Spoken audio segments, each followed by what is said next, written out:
बहू अपने माता पिता से सारा हिसाब लेकर आना। निशा तैयार होकर अभी स्कूल रवाना हो ही रही थी कि इतने में मनीष की आवाज़ आई, निशा जल्दी इधर आओ, देखो मम्मी की तबीयत ख़राब हो गई है। निशा कमरे में गई तो देखा मम्मी जी अपने सिर पर पट्टी बांधे बैठी हुई थी। वो फटाफट रसोई में गई, चाय बनाकर ले आई और चाय बिस्किट देकर उन्हें दवाई दे दी। उसके बाद निशा अपना बैग उठाकर स्कूल जाने लगी तो मनीष ने रोका, अरे तुम कहाँ जा रही हो? यहाँ मम्मी की तबीयत ख़राब है, तुम्हें तो घर पर होना चाहिए। अगर उन्हें किसी चीज़ की ज़रूरत पड़ी तो आज की छुट्टी ले लो। निशा ने वहीं दरवाजे पर रुक कर कहा, मनीष जी, मम्मी जी को सिर्फ सिर दर्द हो रहा है, मैंने उन्हें दवाई दे दी है और वैसे भी आज शनिवार है, आप और सुबह की छुट्टी है, घर पर आप और सुबह मौजूद तो हैं ना, फिर मुझे रुकने की क्या ज़रूरत? अरे कैसी बहू हो तुम? यहाँ सास की तबीयत ख़राब है और तुम्हें स्कूल जाने की पड़ी है। पता नहीं जब से मायके से आई हो ऐसा क्या नौकरी करने का भूत सवार हुआ है। मनीष ने थोड़ा नाराज़ होते हुए कहा, अरे बेटा रहने दो, तुम लोग शांति रखो, खुद की बेटी होती तो दर्द होता, बहू से क्या उम्मीद करें। विद्या जी ने अपनी तरफ से दो बात बोल दी। इतने में सुबी ने भी कहा, भाभी छुट्टी कर लोगी तो ऐसा कौन सा नुकसान हो जाएगा आपका? अच्छा खासा घर संभाल रही थी, पता नहीं क्या नौकरी करने का शौक़ चढ़ा है आपको। मेरी मम्मी की जगह अगर आपकी मम्मी होती तब भी क्या आप छुट्टी नहीं करती? सुबह की इस बात से निशा को झकझोर कर रख दिया। एक पल के लिए उसकी आंखों में आंसू आ गए, ऐसा लगा जैसे उसे कुछ याद आया हो। वो पलटकर अंदर आई और अपना बैग सोफे पर रखा। उसे बैग सोफे पर रखते देखकर सबको तसल्ली मिली कि चलो अब निशा छुट्टी करने को तैयार हो गई। पर निशा मनीष के पास जाकर खड़ी हो गई और उससे बोली, ठीक है मनीष जी, मैं आज छुट्टी कर लेती हूँ, पर आज की जो मेरी तनख्वाह कटेगी उसके पैसे आपको देने पड़ेंगे। तुम्हारा दिमाग तो ठीक है, क्या बकवास किए जा रही हो तुम? मनीष ने नाराज़ होते हुए कहा, हाय राम, बहू तुम्हारी कितनी ओझी सोच है। भला सास की सेवा के लिए छुट्टी लोगी तो उसके पैसे तुम हम लोगों से लोगी? यही संस्कार सिखाए हैं तुम्हारे माता पिता ने तुम्हें? विद्या जी ने हैरानी से मुंह पर हाथ रखते हुए कहा तो निशा ने पलट कर कहा, नहीं मम्मी जी, ये संस्कार मेरे माता पिता ने नहीं दिए हैं, ये तो कुछ दिन पहले आप लोगों ने मुझे दिए थे, याद है आपको या याद दिलाऊं?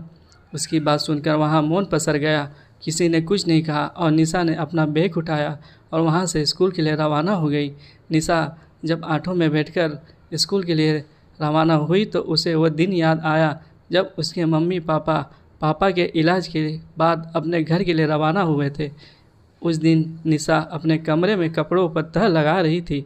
इतने में बाहर से उसकी सास विद्या जी की आवाज़ आई। निशा कमरे से निकलकर बाहर आई तो देखा कि हाल में विद्या जी, ननद शोभी और पति मनीष साथ ही बैठकर कुछ हिसाब किताब लगा रहे थे। निशा ने बाहर आते से ही पूछा, जी मम्मी जी, आपने बुलाया? हाँ बहू, मुझे कुछ काम है, मेरा बहुत सिर दर्द हो रहा है, तो सबसे पहले तुम चाय बनाकर ले आओ, फिर यहीं बैठी हमारे पास, तब बताती हूँ। निशा फटाफट रसोई में चली गई और चारों के लिए चाय बनाकर ले आई। ट्रे वही सेटर टेबल पर रख कर अपनी चाय लेकर वहीं बैठ गई। इतने में मनीष ने विद्या जी को इशारा किया, जिसे निशा ने देख लिया। उसे बड़ा अटपटा लगा कि मनीष उससे कुछ बात करने के लिए भी अपनी माँ का सहारा ले रहा है, पर वह फिर भी चुप रही। विद्या जी ने अपनी चाय ख़त्म की और बोलना शुरू किया, निशा तुम्हारे मम्मी पापा का फ़ोन आ गया क्या? और वो लोग घर पहुंच गए क्या? और तुम्हारे भैया भाभी आए या नहीं, या फिर अभी भी विदेश में रहने का इरादा है?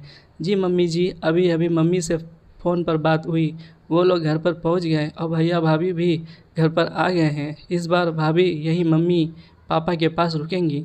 चलो ये बढ़िया है, आखिर इतने दिन की परेशानी के बाद वो लोग अपने घर पहुंच गए। विद्या जी ने अपने दोनों हाथ जोड़ते हुए कहा।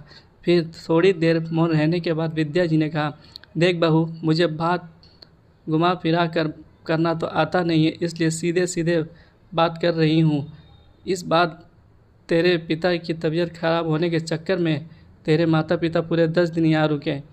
माना कि हॉस्पिटल का खर्चा तुम्हारे माता पिता ने ही चुकाया, लेकिन उसके अलावा कितने सारे खर्चे हो गए। मनीष को भी 2 दिन अपने ऑफिस की छुट्टी करनी पड़ी, तो 2 दिन की तनख्वाह उसकी वैसे ही कट गई। ऊपर से खाने पीने का खर्चा, दवाइयों का खर्चा, तुम्हारी मम्मी का बार बार हॉस्पिटल आने जाने का किराया भाड़ा मिलाकर कितना खर्चा हो गया, उसकी भरपाई कौन करेगा। निशा ने हैरानी से मनीष की तरफ देखा, पर मनीष चुप था। आखिर हिसाब किताब तो वही लगा रहा था।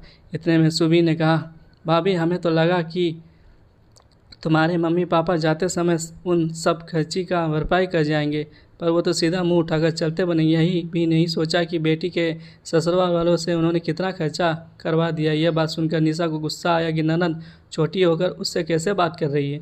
पर निशा के बोलने से पहले विद्या जी ने कहा, भाई मेरा तो कमाने वाला एक ही बेटा है, कुछ तो उसके बारे में सोचते। वो कब तक उन सब के खर्चे करता रहेगा। घर के कोई सराय थोड़ी ना है जिससे समाज वाले चला रहे हो और जहां आप खा पी कर चलते बनो। निशा अभी भी हैरान परेशान सी उन्हें देख रही थी कि तभी विद्या जी ने वो कागज़ मनीष से ले या जिस पर वो हिसाब किताब लिख रहा था और उसे लेकर निशा को दे दिया। बहू, अब 2 दिन बाद तुम मायके अपने भाई से मिलने तो जा ही रही हो, साथ में ये पर्ची ज़रूर ले जाना और सारा खर्चा लेकर ही आना। हम यह किसी के मुक्ति की सेवा के लिए नहीं है। तुम्हारा भाई वहाँ विदेश में पेश करे और हम यहाँ उसके माता पिता की सेवा करें। कागज़ निशा के हाथ से थमा कर सासू माँ अपने कमरे में चली गई। सुबह अपने कमरे में और मनीष घर के बाहर। निशा हैरान परेशान सी उस कागज़ को देख रही थी। निशा ने कागज़ को खोलकर बड़े गौर से देखा। उसमें एक एक चीज़ का हिसाब लिखा हुआ था। मनीष ने 2 दिन की छुट्टी की थी, उसकी तनख्वाह, आने जाने पर खर्च हुए पेट्रोल का हिसाब, मम्मी के हॉस्पिटल आने जाने का किराया, 2 बार मनीष फल लेकर गया था उसका हिसाब, निशा अपने पापा से मिलने गई उसका हिसाब, मम्मी ने यहाँ क्या खाया, यहाँ तक कि हॉस्पिटल की कैंटीन से मनीष मम्मी के लिए जो चाय दूध लेकर गया उस तक का हिसाब उसमें लिखा हुआ था। कुल मिलाकर 6270 का हिसाब था। इस बारे में निशा ने मनीष से बात करने की कोशिश की तो उसने भी विद्या जी की बात को ही सही। अरे बहन, बेटी के घर का लेते नहीं बल्कि उन्हें देते हैं।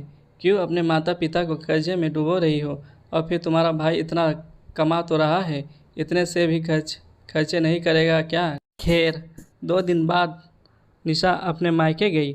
मायके पहुंचते ही सासू माँ का फ़ोन आ गया, यह याद दिलाने के लिए कि आते समय पैसे लेकर आना। आखिर कैसे वो अपने माता पिता से पैसे मांगती, इसलिए आते समय अपने कानों के सोने के टॉप्स को बेचकर उसने वो पैसे घर पर लाकर दे दिए और उन लोगों ने भी वो पैसे रख लिए। यह बात ही काफ़ी थी उसे नींद से जगाने के लिए। कम से कम इतना तो उसे समझ में आ गया कि खुद के पैरों पर खड़ा होना कितना ज़रूरी है। हाँ, वो सोचती थी कि घर में रहकर अपने पति की गृहस्थी संभालूंगी, पर अब उसे समझ में आ गया कि अगर आज वो अपने पैरों पर खड़ी होती तो उसे इतना कुछ सुनने भी नहीं पड़ता और ना ही उसे अपने कानों के टॉप्स बेचने को ज़रूरत पड़ती। बस दूसरे दिन उसने अपनी सारी डिग्रियां निकाली और आसपास के स्कूलों में अप्लाई कर दिया और किस्मत से एक स्कूल में उसे जॉब मिल गई। वो तनख्वाह सिर्फ 15,000 रुपये थी, पर अपने स्वाभिमान को बचाने के लिए बहुत थी। ये कहानी आपको पसंद आए तो लाइक करें, सब्सक्राइब करें और शेयर करना ना भूलें। धन्यवाद।